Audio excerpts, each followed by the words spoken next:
What's up? We're back again with the Cherokee, and today we're going to be replacing the shocks.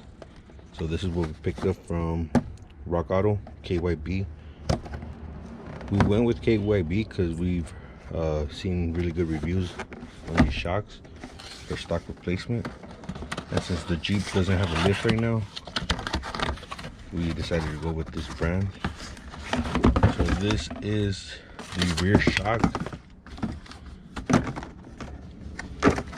made in Japan, and this is the part number. And then this is the front shock.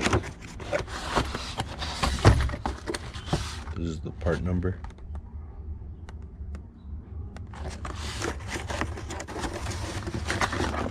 So I think the set was like, I don't know, like $100 for all four, something like that. These are white and the rears are silver. So this is what we're gonna use: 18mm for the rear and a 13mm socket with some extensions. So let's start with the rear shock.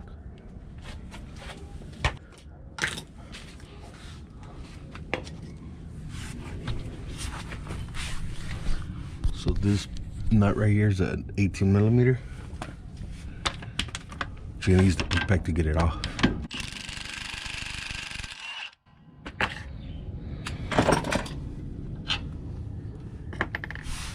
And then the bolts up there are either half or 13. We're using 13 and it's working, so let me break them loose, and then I'll use the electric ratchet for that. Once the old shock is removed, we could throw this one on there. I'm gonna put it like this. Slide it over the stud over here. We're gonna put the nut and washer back on. Make sure you have that washer, and then we're going to try to aim this at the mounting points and cut this strap off. So we were able to get it as close as possible to the bolt holes. And you just turn it a little bit and you can line up the bolt holes.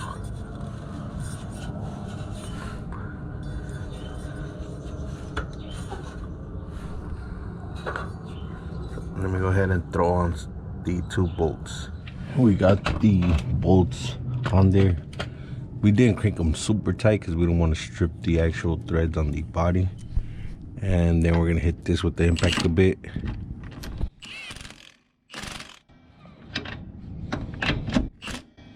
Yeah, that's good. Now the shock is in there. Now we're gonna go ahead and do the front. So for the driver's side, the passenger side, it was way easier. We already did the passenger side, front and rear. It's a bit different because you have the master right above the bolt.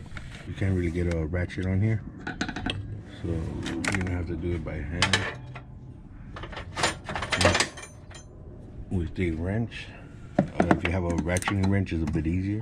Also, from our previous Jeeps that we've owned, some of these shocks might be really stubborn. Well, the nut on the shock, and what you would have to do is either get a vice grip on this, the actual like stud, or what you could do is grab onto the tube right here and then start backing off the nut.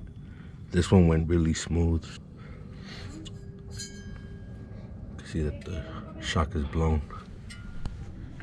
So take the rubber off, and we're gonna get to the last two nuts and bolts on there. So for these nuts and bolts, I think they are either half or 13. 13 works on there, but it's a little bit loose. Not a big deal though. So we're gonna use this to hold the nut up here, and then with the electric ratchet, we're gonna get it from underneath. And just grab an extension real quick, and then we'll remove those two. Once both of the nuts are off, you can just pull the shock up, and then you can see the bolts right there. So the bolts, we're still gonna reuse them. Make sure you save those. Let me go grab the new shock and then we'll put it in. All right, so you just throw in your new shock. You put your old bolts back in here, And then for the top, it comes with these new bushings and these. So all we did is we put this to the bottom right here, this rubber bushing. You can see it has two sides, a bigger one, smaller one. So what we did is put the bigger side towards the top, and then from the top we put the bigger side towards the bottom, so I could sandwich it in place like that, because it actually matches this hole. I guess it has two different ones for other vehicles, I don't know, but that's how we used it. I don't know if it's right or wrong. And also these shocks look like they're about 2 inches shorter than the ones that we took off. I don't know if it's gonna affect anything or not, but this was actually on the catalog on Rock Auto, so it should work. These are the old shocks. You can see they're gonna compress pretty easy, and it'll go back up. And this is the rear shock.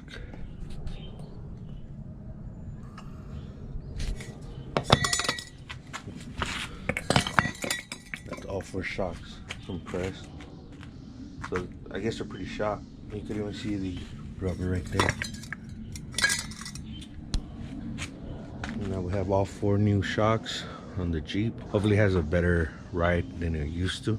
It didn't feel as bad, and it didn't have any death wobble or anything. So this should help stabilize the Jeep a little better.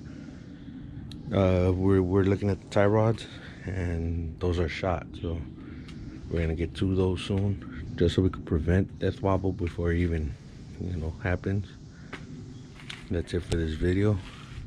Make sure to follow us on Instagram at Yonke_OAC Films. I'll put that in the description down below, and we'll catch you in the next one.